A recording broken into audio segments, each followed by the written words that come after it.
Good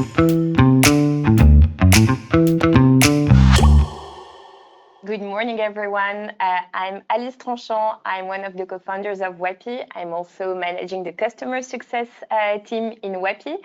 A few words about myself. I have about 10 years of experience in HR. I worked in several HR positions in Solvay, and I also have some digital experience. But today, it's not about me. It's about our amazing special guest, Stella Collins. Stella, welcome. Thank you. Thank you, Alice. Maybe you could introduce yourself in a few words. Yes. Hi. Hello, everybody. I'm Stella Collins. I'm co-founder and chief learning officer at Stella Labs. I have a huge number of more years of experience, actually. I started in tech and then I moved into learning and development about 20 years ago. And I'm also the author of Neuroscience for Learning and Development. And I'm just really passionate about effective learning. That's a very impressive resume, and I hope we will get the most of your experience today, because we will be taking you into a deep dive conversation about learning. We'll be mentioning many topics, such as what is the best framework for developing an effective learning culture in your workplace, data, technology, the future of learning, neuroscience, and many more. Please ask your questions throughout the session if you have any. We'll have a Q&A session at the end, but you can also ask your questions during the webinar. We are on for, I would say, 40-45 minutes, big maximum. So maybe to frame the topic, Stella, could you give us the key elements of an effective learning culture? So I think it's really great question, Alice. I think it's really important to think about what's the purpose of a learning culture. And in an organizational context, the purpose of any learning is usually to have people do their jobs better, to be better at their jobs, to be more innovative, more agile, more skilled. So if you want a really good learning culture, the first thing it needs to do is connect with your organizational culture and your organizational strategy. And then I think there are some really important key elements, and I know we agree on many of these, Alice. The first one is people first. As always. Your people are the most important asset you have in any business. I think almost any business in the world. So people first, and that's not just the learners, that's all the other stakeholders who are involved in the learning process. Then you need to have, I believe, a science understanding, an evidence-based approach to learning. And I think we'll probably talk about that a little bit more detail later. So an evidence-based approach to learning, a really strong learning process, knowing what is the process, what happens in people's brains and bodies when they learn. Because when you know that, that gives you a really good method to design and deliver learning interventions, or even to create a learning, create that learning culture. And then, we know that tech is, a huge enabler of learning. So tech is really important. And then what tech enables us to do is to capture data, analyze, and use data kind of as information that can feed back into the whole learning culture and process. So those are my kind of 5 key elements. Okay, very clear. Also, not so easy to achieve if we're being realistic today. Maybe I'd like the audience to take a moment to evaluate the maturity of your company regards what Stella just mentioned, those key 5 elements. How mature is your company in terms of learning from 1 to 5? So the poll should open right now. Maybe Stella, while the audience is thinking, okay, which maturity stage am I? Could you give an example? What is a 1? What is a 5? So a 1, I guess, is we have no time for learning here. We're too busy doing our jobs. We don't do any learning in our organization. And then a 5 would be an organization that says, we're always curious, we're always learning, we learn all the time from, every situation that happens, whether it's, a success or a failure. We always want to know how we can get better and how we can go further and how we can develop and build. So I think that would be a 5. Okay, very clear. I think people are still voting and thinking for themselves. So perhaps it'd be good just to remind them that it's about people, science, evidence-based, process, technology, and data. And if you get all those aligned, then you can have a really strong learning culture. Do you have an example of a company that is known for its amazing learning culture? I think, you know, really big companies like Google are well known for their learning culture. And you can really see then the business impact. Yes, yeah, I know they're hugely successful for many, many, many reasons. There are small companies also that have a really strong learning culture, you know, that actually actively, you know, things like this that you do at WAPI, you know, you're getting curious, okay, you're sharing with other people, but, you know, this is a great way for you to learn by sharing with other people and finding out and asking questions then. So I think, you know, lots of small companies have a strong learning culture too, but perhaps they express it slightly differently. Thanks for the compliment, Stella. You're welcome. Let's have a look at the results. So with no surprise, very few very mature. We see a majority, however, of 4 and 3. Okay, great. So and then a few also less mature organizations. Is that representative of what you normally see in your customers in the market? Yes, I mean everybody has a learning culture. It doesn't matter whether it's you know, a very baby new learning culture, or maybe you've had it for a long time and it hasn't shifted. Everybody has one. So yes, you know, most people have things in place, they have programs in place, they may have a culture where, you know, coaching is encouraged or mentoring is encouraged. All those things are part of your learning culture. So that, yeah, that would not be an unusual. And there's very few actually attain the top level. And to be honest, if anybody is at a 5, the chances are they're probably ready to learn more, because the more you learn, the more you realize there is the more to you learn. Get curious. Yeah.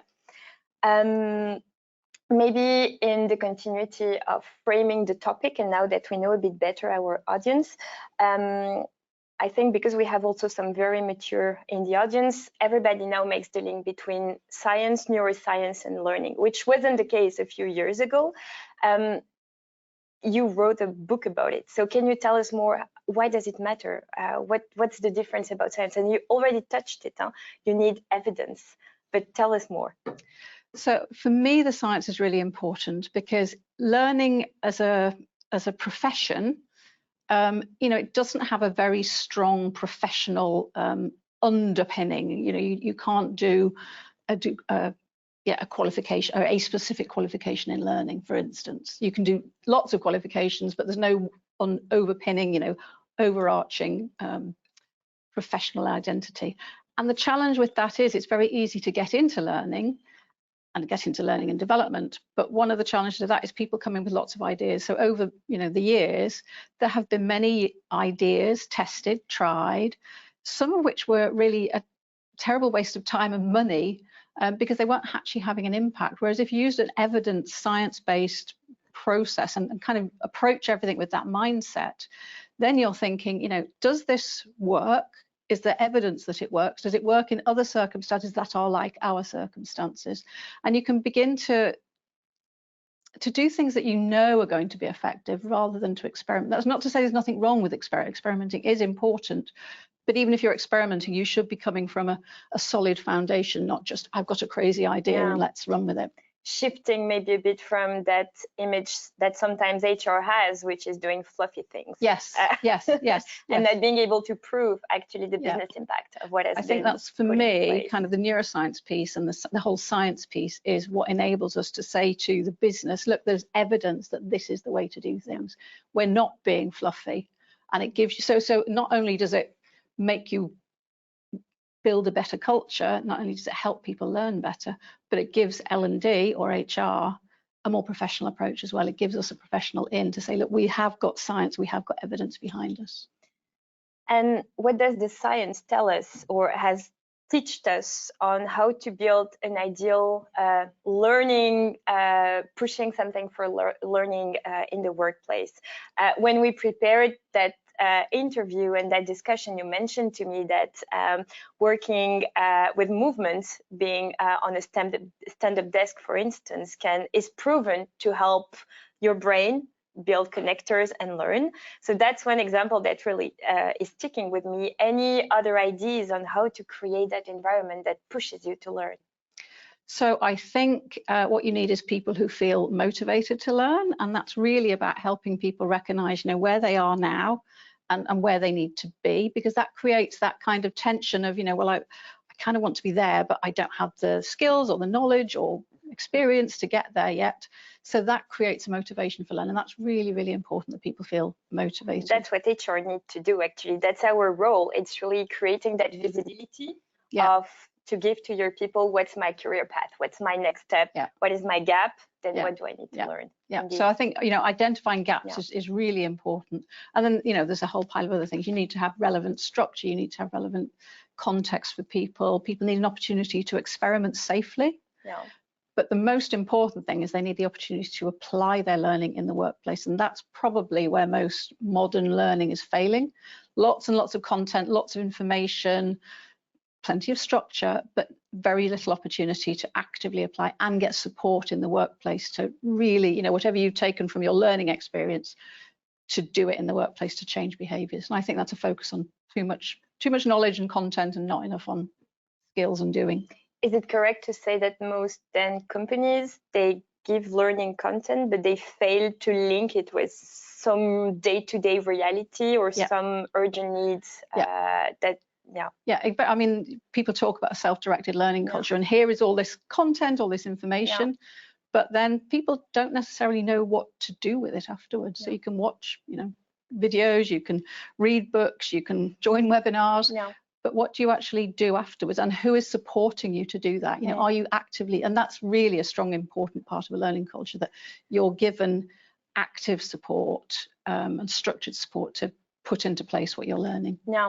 And obviously tech is helping us to go into that direction. It's very hard to, with a pen and a paper, to have a global vision of the skills that you have in your organization, the jobs that you're offering, and matching that together with an effective learning strategy. That's for sure. So tech is now more and more present. I think almost everyone is using it.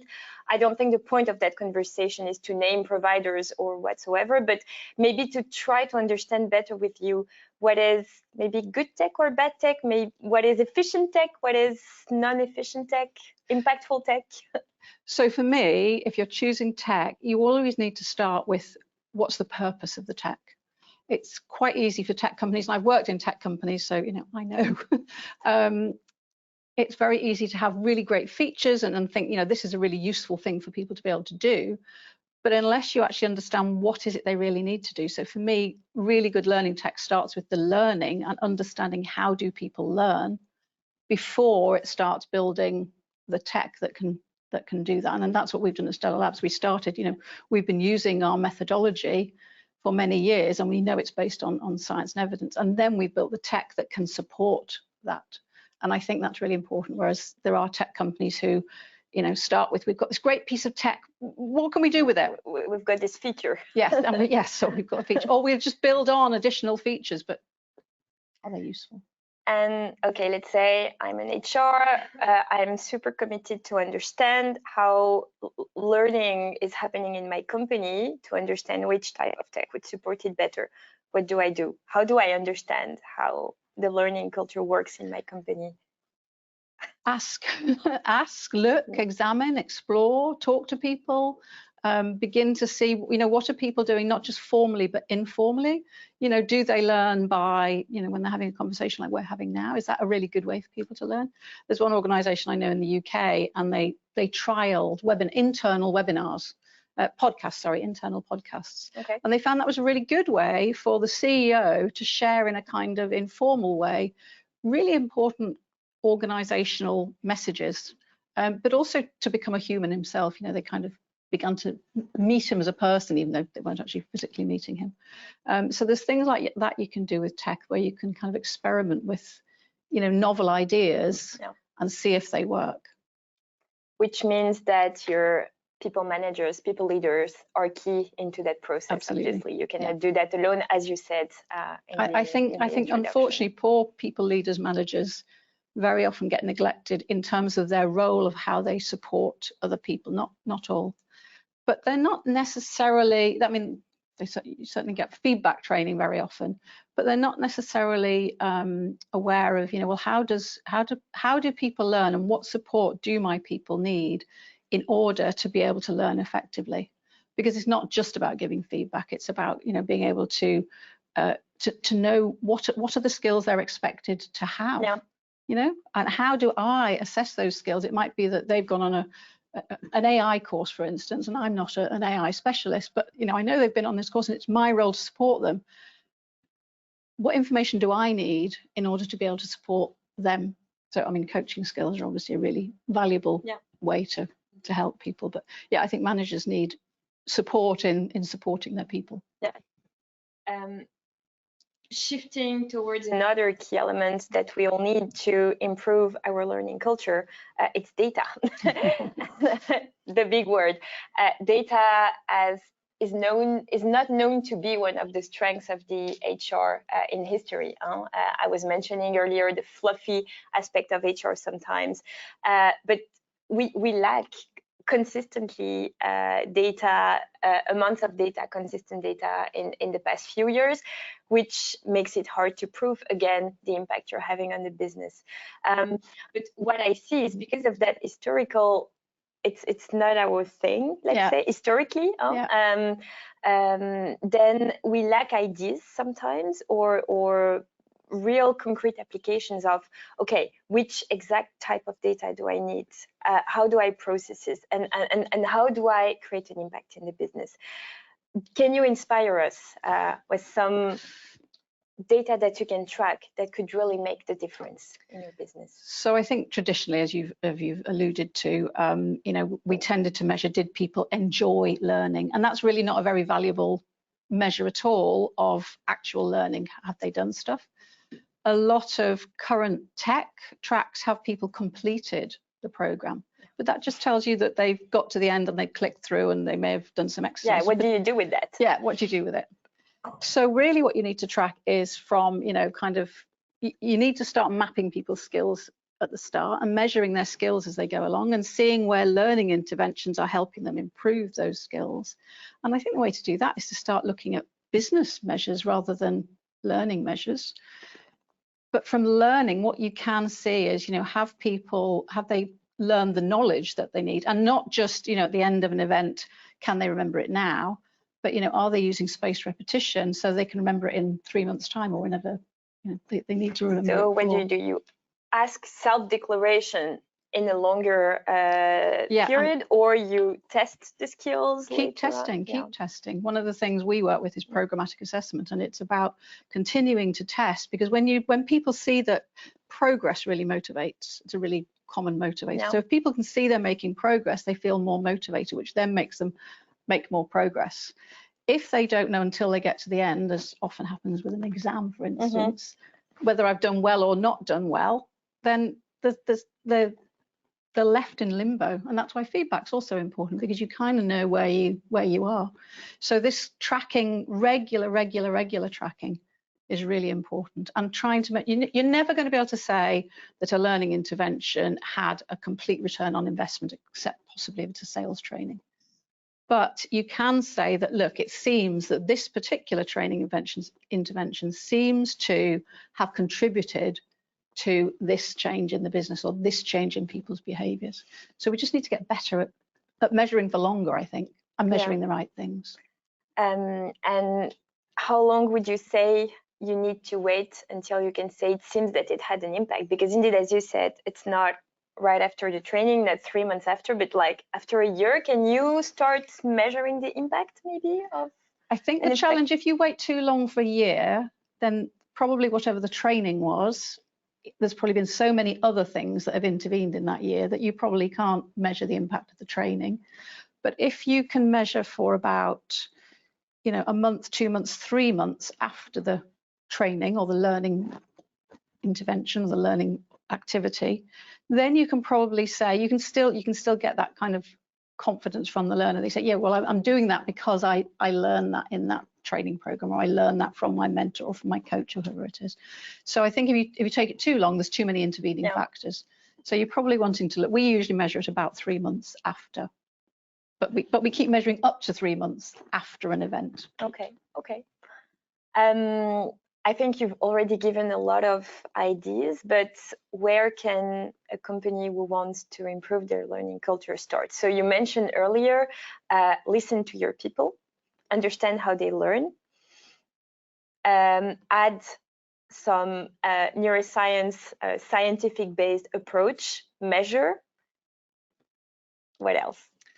Oh gosh, that's a tough question. I think become more familiar with the business. I think for HR and L&D, we have a bit of a tendency to kind of talk to other HR and L&D people and maybe kind of be a little bit internal gazing. And where we really want to add value is out in the business. So the more we talk to the business and ask them about, well, what do you need? You know, it's all very well if we might read something that says, you know, the skills for 2024 are going to be X. But actually, you need to know in your business, what are the skills that your business needs in the next year, 2 years, 5 years.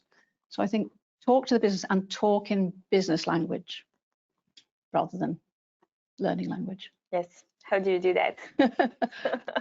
Listen to them. What are they interested in? You know, and it depends what part of the business you're talking to. Is, you know, if they're in production, they're interested in getting, you know, things out of the factory. If they're in finance, they're interested in making sure that, you know, the coffers are full of enough cash. Yeah. So I think find out listen to them and then talk to them and work with their needs. We also touched it more throughout the conversation, but I think how the brain works is always a very interesting topic. We mentioned the example of being stand-up. You mentioned in the prep of that intervention as well, everything that is more close to nature has been proven to make us more open to learn, I would say. Any other tips you can share with the audience? There's so many. Let's start with some basic ones. Sleep. Sleep is incredibly important for learning because when we sleep, we take our memories that we've built during the day, and during the day they kind of go into our hippocampus, which is our main memory area. And then at night, they are fed back out into the areas where they will eventually be stored as long-term memories. So sleep's incredibly important. I think recognizing that your memory is not infallible, that when we create a memory, it's made of many fragments. It's made of many, many different sensations and experiences. And then that gets kind of stored in our brain. All across our brain, there isn't just one place where one memory gets stored, it's all across our brain. So when we recall something, we have to go back to our brain and say, where is all that information? It has to all come back again. And if you can imagine that, you know, it's quite easy that things can go wrong. So don't think your memory is infallible, I think is also an important one. And sleep. Yeah, noted. And I think sorry, Alice, I'm interrupting you, but I think most importantly is to recognize that in work, content information is important as a step to skills, change, habits, new behaviors, and really focusing on what do we need people to do, not just what do we want people to know. Yeah. And again, as we mentioned, having a clear vision of your strategy, having a clear vision of your skills, of the career path that you can offer or not, but then you need to map it out and be clear about that can really help. I see time is flying, so I'll be heading to my last question, which is looking towards the future. As an expert of learning, probably you have some trends and you have an idea of how is learning going to evolve. I'm interested in those trends, but I'm also interested in your personal vision and belief. How is this going to lead us? So trends, I think AI is going to have a huge impact, and I'm sure everybody anywhere is saying that at the moment. And I think it really will have a huge impact on how we learn, and also on what we learn, right? What we learn. Because now having the possibility to ask many things to ChatGPT, and it kind of does the work for you, maybe then you're not going to spend so much energy in learning the same things anymore. Yeah, and that's why I think skills are so important, because skills currently aren't something that AI can do. So all that information, and we said that about the internet too, that the information is there, we don't need to recreate it. I guess what we're going to have to refine is our skills in terms of, you know, how do we make decisions based on the information we've got? How do we assess whether that information is actually valid information? Because it's there, it doesn't mean it's right. So I think our skepticism skills might need to be improved, but certainly our skills of the things that AI can't do yet, you know, really the human skills, empathy, though AI can do empathy too quite well apparently. But you know, some of those human skills, and you know, things like painting your house. AI can't paint your house yet, or your plumbing. I see we got a question. What are the common pitfalls when trying to improve the learning culture? Good question. Yeah, it's a really good question.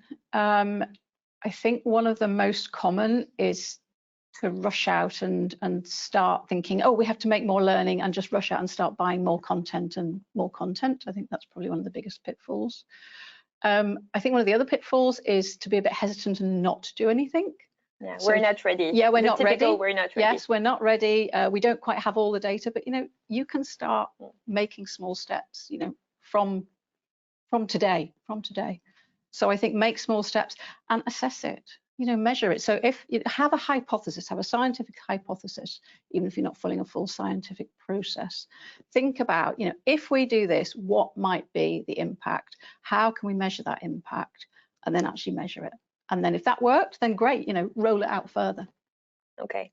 But that means being supported. Is it something that you do on your own as a prep to a learning provider like Stellar Labs or like Wepi as an HR tool, or it's something you do along the way? What's the best approach?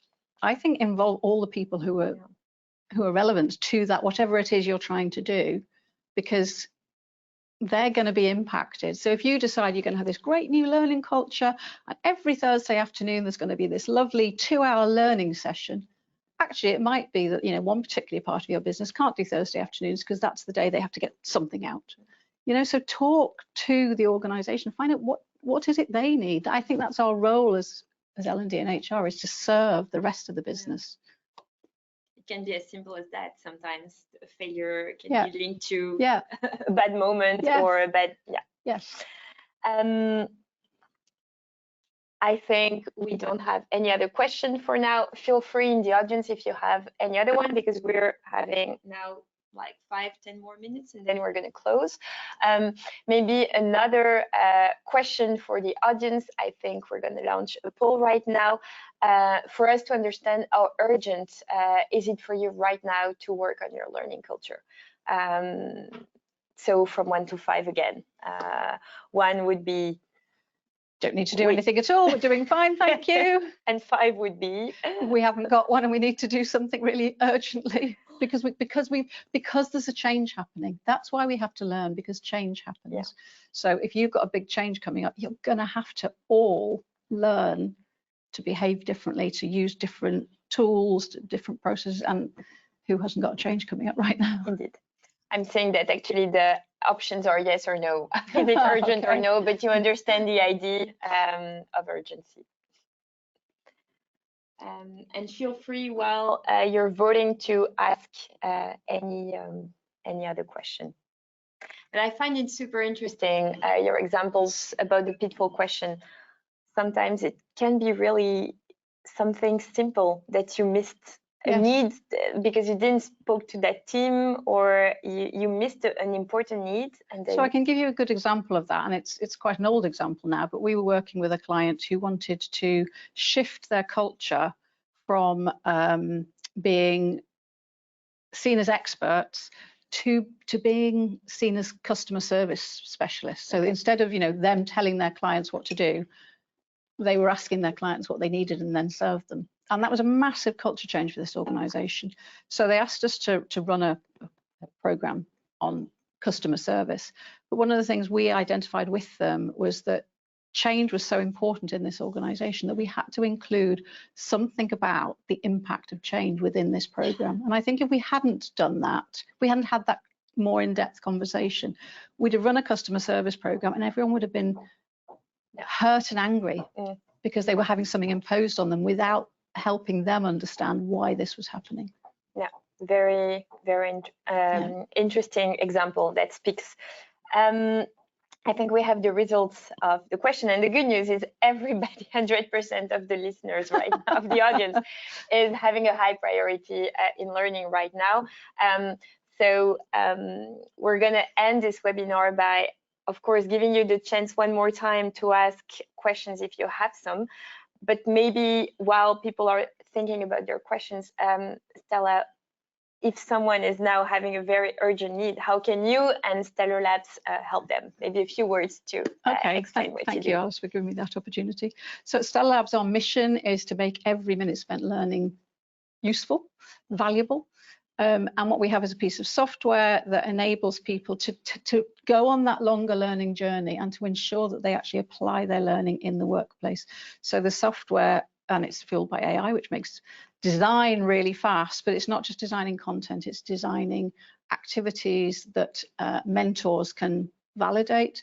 It's designing spaced repetition questions so that people can continue their learning afterwards. We know spaced repetition supports knowledge. And then it's also helping to personalize the journey for an individual. So if you've already got a skill, you don't necessarily need to do the module on feedback because you already have that skill. So there's a kind of a pre-validation, which helps to then personalize the journey to the individuals. Amazing. So feel free to contact Stellar Labs and Stella directly if you have any needs towards that. On my end, I'm representing WAPI. You know, WAPI is an HR platform, talent management platform around 3 pillars: performance, feedback, and skills. Very happy to help you as well if you have any needs. I see we have a new question before we close. Managers do not always see developing their staff as part of their role. How can we have them take ownership? True, very often. I think it's really important to ask them, if they were to develop their people, what would be the benefits to them? I think often this role is imposed on them, but they're not asked to think about it. So for example, if you're a very busy manager, and most of them are, and they get pressure from above and they get pressure from below, if you're a very busy manager and you can have somebody upskilled so that they can take some of that off you, you can then delegate better to them. But in order to do that, you're going to have to support that delegation. So it's like a short-term pain for a long-term gain. But really ask managers, you know, if you support your people to grow, what's the benefit to you? And then they will realize, indeed, but that idea of short-term, long-term is very hard as an individual to get out of the rush and the fire of your everyday. Yes, but I think that's another thing that we have to remember to do is to reflect. It's a really important part of learning. You can go through life having lots of experiences, but if you never reflect on them, you probably don't really learn from them. So that reflection is important. And I suppose as HR, it's about creating a culture where from the top it's seen that, you know, the CEO should be supporting the people below them to learn actively. Yeah. Indeed. I see there's another question. How can coaches help learning and development teams? Oh, I think coaches can help all sorts of people. So I guess coaches can help learning and development teams by being part of the team and going out and coaching. I don't know whether the question means, or can learning and development people be coached? Yes, I think it's So I think you know, we can all be coached. I'm sure you've had coaching. In which way, I think? Oh, okay. Developing a strategy, like I think getting them to understand, you know, what's our purpose as a learning and development or an HR? What's our purpose? What are we there to do? How do we serve the business? How do we serve the people in the business? And maybe a coach could help you, you know, unpick some of those questions and really think about purpose. Once you've got purpose, it becomes much easier to make decisions about what to do. Never completely easy, of course, but it becomes easier. Here. I think that's it. No, I see Lina is typing, so probably maybe there's another question. One more coming up. Yes, and then we'll wrap up on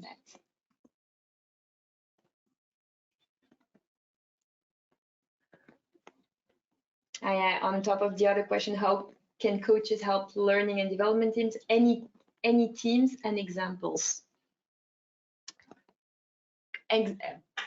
Maybe if the person who asked the question can reframe it, because I'm not sure. And then the last one, how can we combine personal learning objectives and corporate learning? Oh, I think that's really important. That's a whole question about data, but you have to start with, what are the corporate learning objectives? What are the, you know, whenever you're about to learn something, you should really connect it to what is this going to help me do in my career, but also how is this going to help in the business? Because example, shifting from being experts to customer service. Yes. Shifting from, yes. I don't know, a sort of technology to another one because yes. the strategy is changing. Yeah. So I think you should always, and certainly as an L&D person, you should always look at what are the organizational or team objectives. Then you should ask what are what we call transfer objectives. So what do we want people to do? How do we want people to feel? And then last of all come the learning objectives. In order to be able to do, feel, and in this context of this bigger culture, what do we need to help people learn to do? Okay. Thank you so much, Stella. I think we're at the end of our time and at the end of questions. Thank you, everyone who joined. We hope we helped you go through your reflection, and feel free to contact us and speak to you soon. Have a good day. Bye-bye.